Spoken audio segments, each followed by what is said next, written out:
The next thing we're going to do is talk about folds. There are basically 7 folds, and I'll go through them one by one. The first batch take place on a flat surface. You can think of this as if you took a handkerchief or a towel and hung it on a nail. The first type of fold you're going to get is, well, before I talk about that, if you hang on a nail, the nail becomes the point of support. You're always looking with clothing to find points of support. Sometimes it's the entire side of support, and not sometimes, usually when people are wearing clothes, and the side of slack. Okay, so here's the single point of support for this, and what happens is when you hang something on it, you get folds that are called pipe folds, because they drop down and they kind of form tubes. So this is the pipe folds.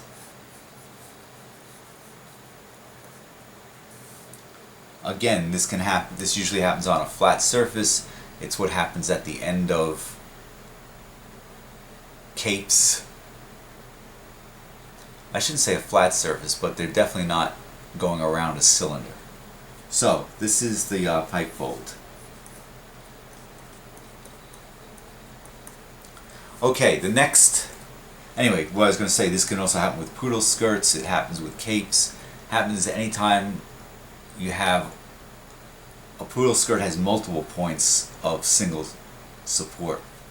Okay, the next one is the fold called a diaper fold. That's if you were to take a piece of cloth and have 2 points of support. One here, one here.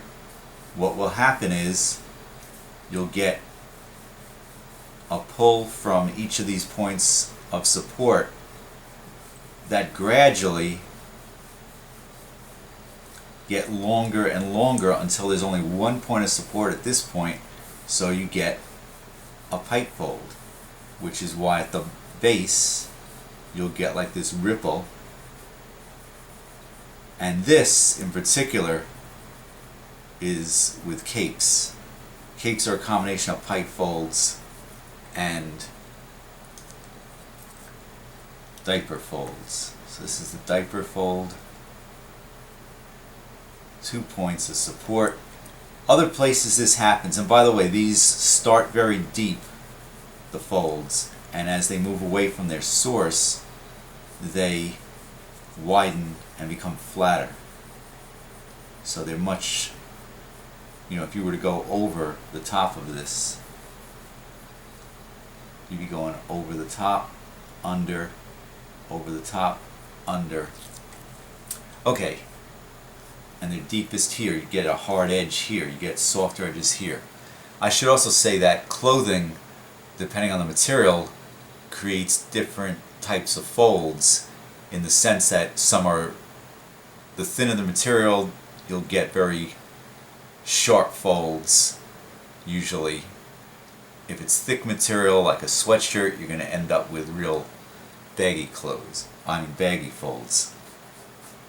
So the next one is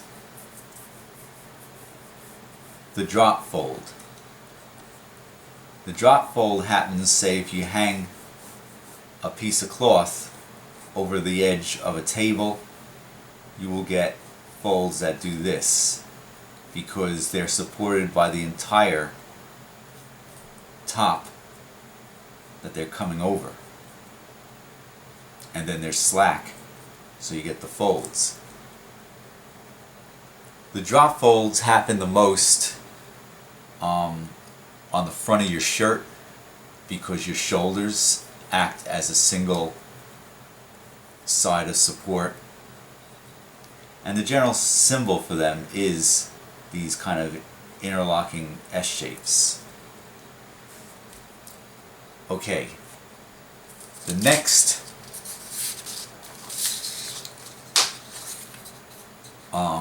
folds that we're going to cover are the ones that happen on cylindrical forms.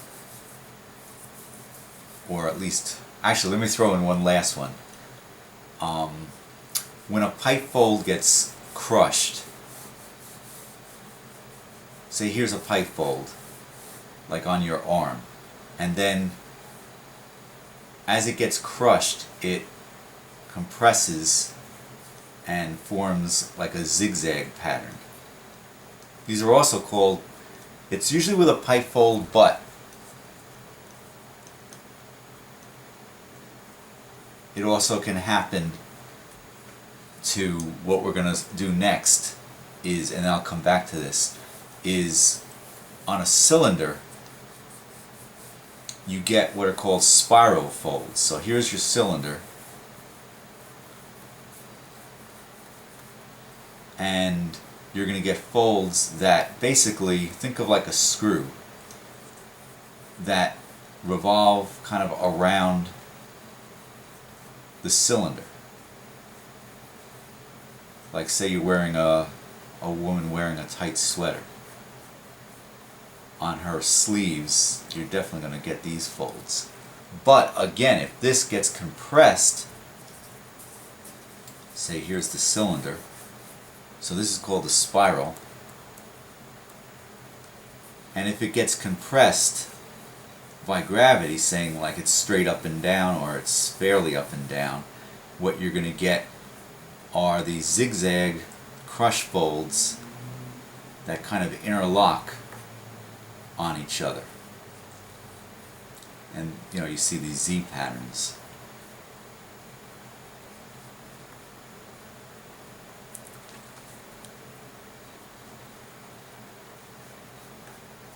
Okay. Okay. Spiral. Alright.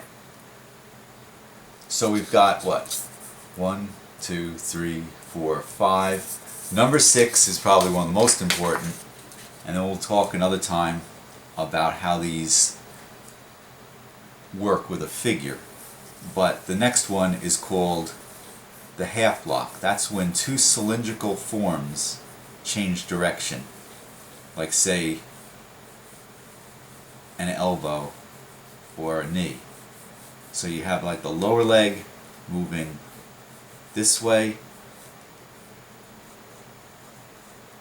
and here's the upper.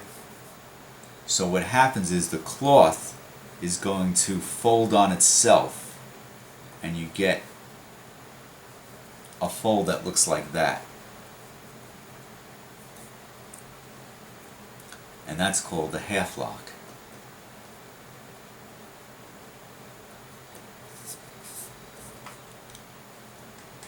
Last but not least, and it's sort of a random combination, is something called the inert fold, which is if you threw a towel on the floor, and therefore it's just, there's the support is across the entire thing, but you're going to get all these wrinkles. And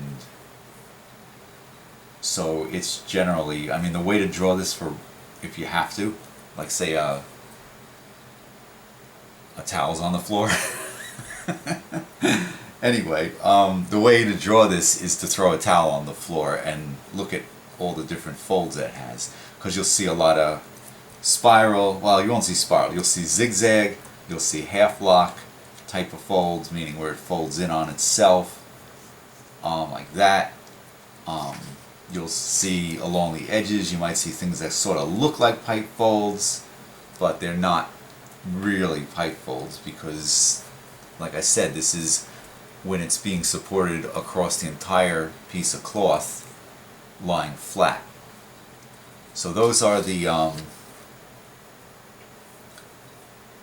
and by the way, it is good practice if you ever draw superheroes like capes, when the guy's down on the ground, you have to draw these type of folds. It's not like it's something you're never going to use. If you do still lives and the cloth is lying, part of it's on the table and part of it's hanging over the edge, you might get inert folds that way. Okay,